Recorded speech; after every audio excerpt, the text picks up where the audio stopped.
Brooke and I are here in Kannapolis, North Carolina. I'm speaking tonight at 420, my friend Scott Narry's ministry.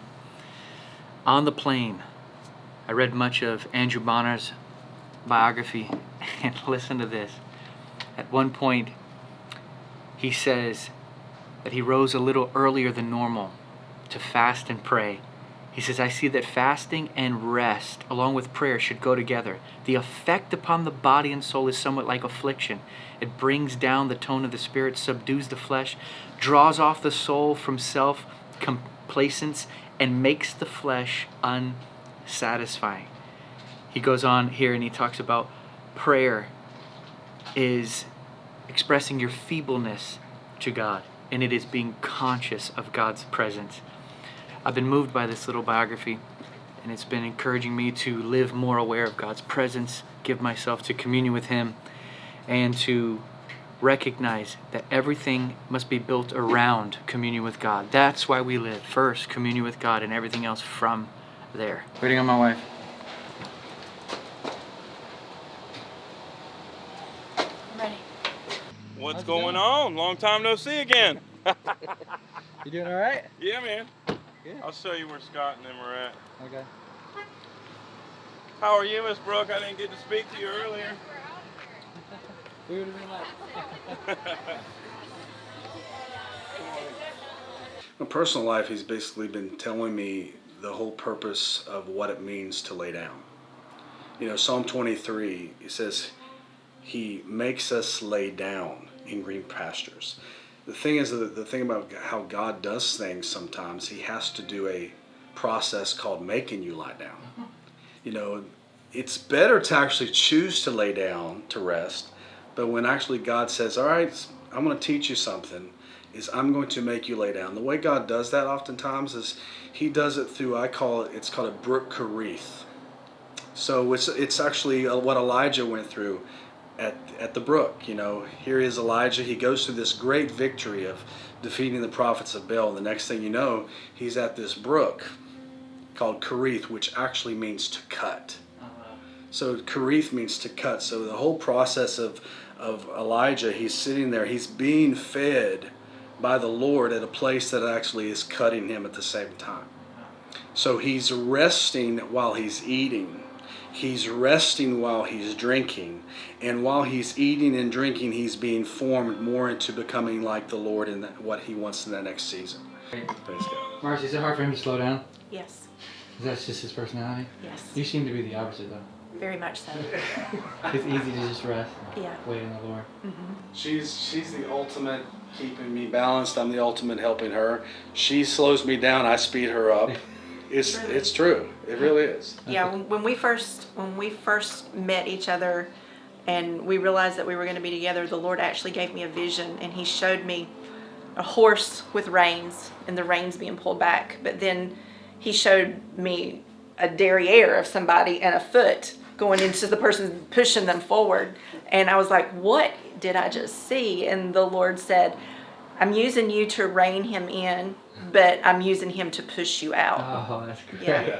That's great. Hey, we're kind of like that, don't you think? Yeah. In some ways? Some ways, yeah.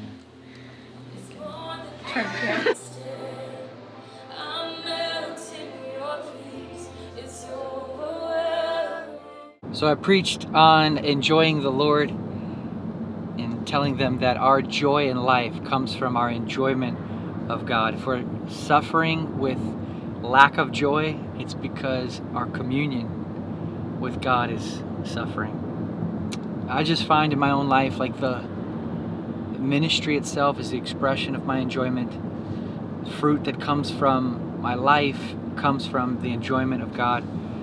If we remove the enjoyment of God, we have lost the new covenant. The new covenant is the restoration of God and man finding pleasure in one another.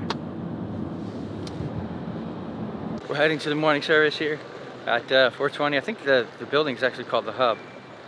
But was thinking this morning on Andrew Murray's oratory was of the kind that men willingly go into captivity. And Jesus' words were of the kind where they said to him, of him, Never did we hear a man speak like this. All throughout the Bible, God has used men who give words to people, His words to people. Tozer said, the church waits for the tender voice from the man who has gazed upon the one, has penetrated the veil and gazed upon the wonder that is God. May God raise up orators, divine orators, who have heard, seen God, and speak for Him. Quick coffee stop. I don't like Starbucks, but when I do get Starbucks, I get a double shot Americano, tall, ristretto shots with room. Turn right onto Concord Parkway. Babe, hold your coffee. What do you get, babe? Grande Pike Place with cream and sugar.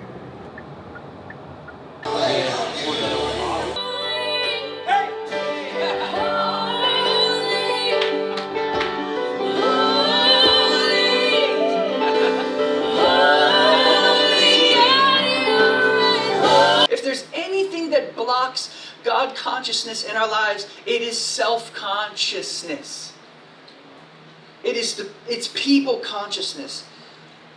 I don't mean to draw men away from restrictions that they feel the Lord putting them on their lives. I just want to remove our confidence in them, because it gets in the way. It's a secret smirk of self-satisfaction, viewing others less than ourselves or beneath us. It's seeing other people struggling with something, recognizing you don't struggle with that, and therefore thinking that you are something better than that. You say, Eric, but I don't struggle with that. You're still thinking of you. Why don't we boast only in what Jesus Christ has done?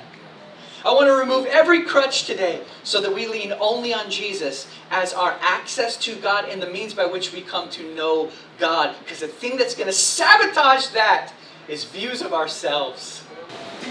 You filming me, dude? Tell the people, tell them something from the Lord. From the Lord. Well, the Lord is good and He allows us to eat Chipotle. I don't know, you're kind of putting me on the spot. Enjoy God. There we go. Enjoy the Lord. There it is. There we go. Marcy, your turn. You're up. I'm sorry, what was the question? Tell the people something from the Lord or about the Lord. Something from the Lord or about the Lord. He loves you with an unreserved love, one that can never be earned and one that can never be not earned. He loves you. Absolutely. What'd you get there, babe? Oh, you know what I forgot? Vinaigrette. I'll be right back.